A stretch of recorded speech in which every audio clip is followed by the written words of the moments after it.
Former President Fidel V. Ramos has resigned as the Philippines Special Envoy to China.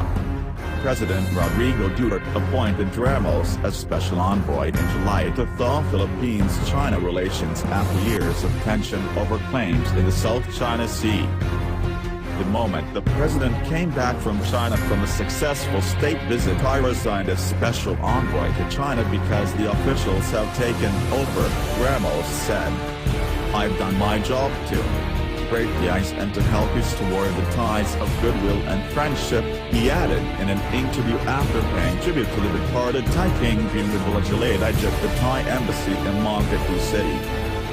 Ramos made that disclosure after writing several opinion columns criticizing Duterte.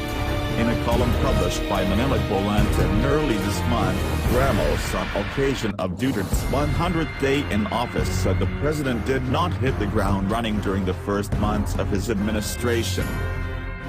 He said the government was stuck in unending controversies about extrajudicial killings of drug suspects and in his ability at using cuss words and insults instead of civilized language. Ramos, a graduate of the United States Military Academy at West Point, also chided Duterte for declaring a foreign policy independent from the U.S. Ramos said countries have become interconnected and that Duterte's independent foreign policy may not be the way to go. Duterte, shortly after his electoral victory, credited Ramos for convincing him to run for president. I still consider myself a part of the Duterte team whether they like it or not. But I am free to give friendly advice and that is part of our democratic culture, Ramos said. The former president said his newspaper commentaries were meant to help solve the country's problems.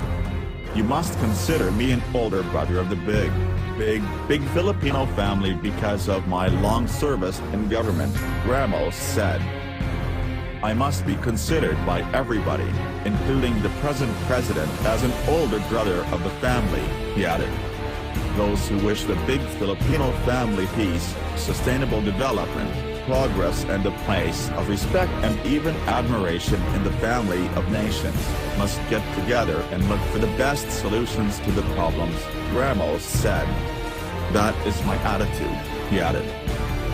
Duterte and Chinese President Xi Jinping in October had bilateral talks and reportedly discussed the overlapping claims in the South China Sea, particularly in the Scarborough Shoal. National Security Advisor Ramos Esperon said Duterte raised the issue of the Filipinos' traditional fishing rights at the Panatag Shoal with Xi. There was no expressed agreement, but it seems like the traditional rights of our fishermen are being respected, Esperon said in a phone interview with reporters. Filipino fishermen were already able to sail and fish at the Panatag Shoal days after Duterte returned from his trip to China.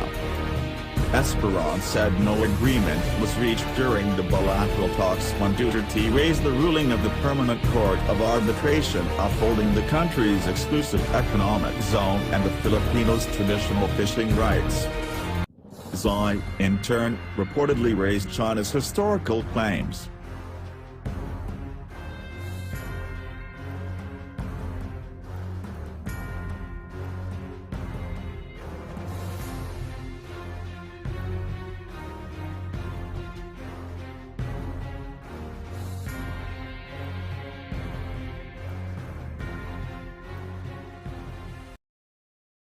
Kasama po ba si former President Ramos sa China trip?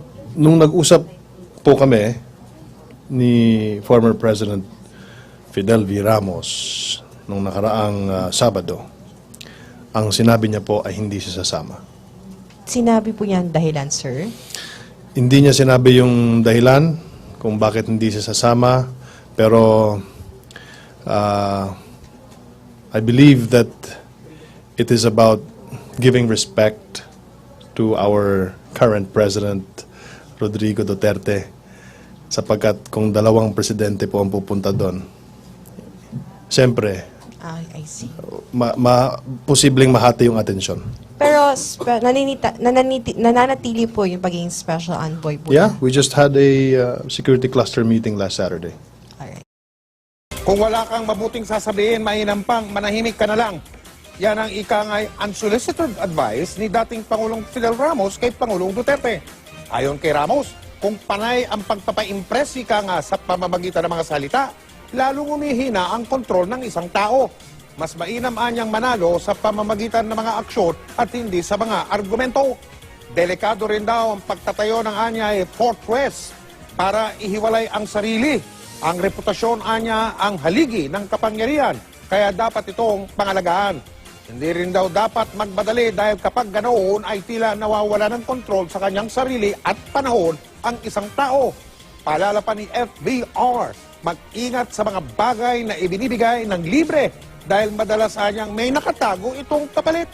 Inilatag ni FBR sa kanyang kolom sa isang pahayagan ang mga abisong ito na mula raw sa libro ni Robert Greene na pinamagatang Laws of Power o mga batas ng kapangyarihan. Dati na rin daw niya itong sinabi kay Pangulong Gloria Macapagal Arroyo. Sa huli, sabi ng FBR tungkol sa kanyang mga abiso, take it or leave it.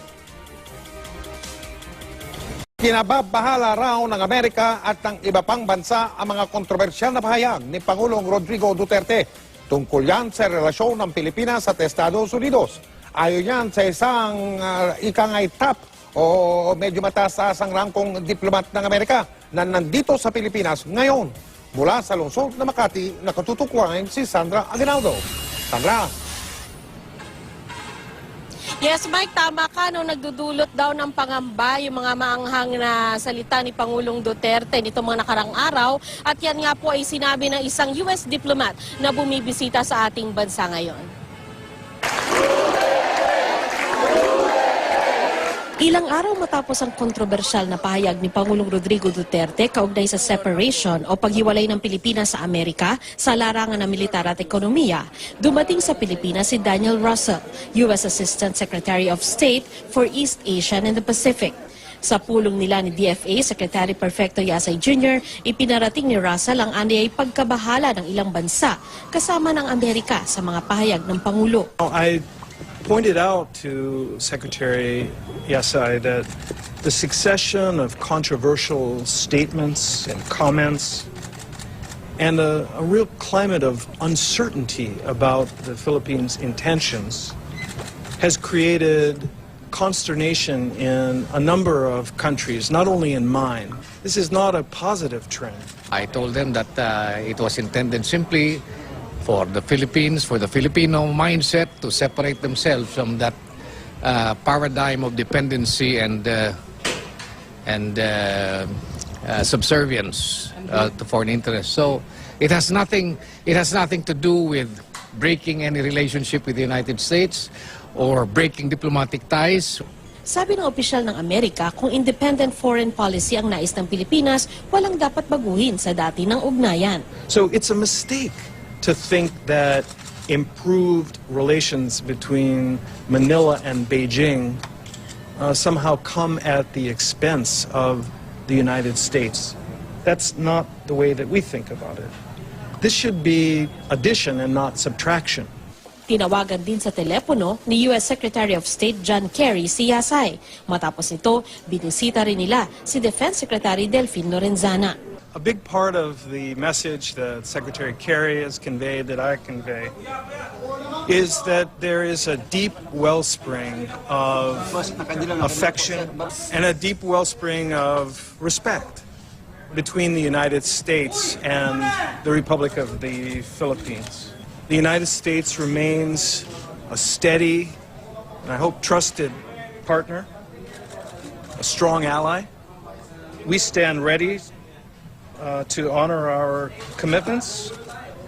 We stand by international law, and we stand by the Philippines. Nabanggit din niya kay Yasay na sumusuporta ang Amerika sa kampanya kontra droga, pero nababahala rin sa bilang ng namamatay. But I also reiterated the importance that we place and that others place on due process and respect for the rights of citizens as an important part of protecting our communities as well.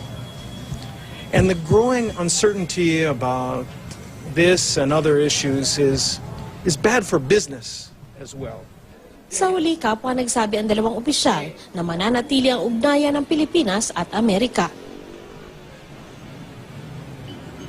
Mike, ngayong hapon ay humarap nga sa media uli itong si Assistant Secretary Russell, ilan na mga miyembro ng media na pinili lamang yung nakapagtanong sa kanya at nasabi nga niya na masakit din para sa Amerika na yung kaibigan mo raw ay tinatawag ka ng kung ano-anong pangalan at the same time ay nabanggit niya yung sinabi na rin ni Secretary Yasay kanina na nagkasundo yung Pilipinas at Amerika na pag-ibayuhin pa yung komunikasyon para daw maiwasan ang hindi pagkakaintindihan. Mike?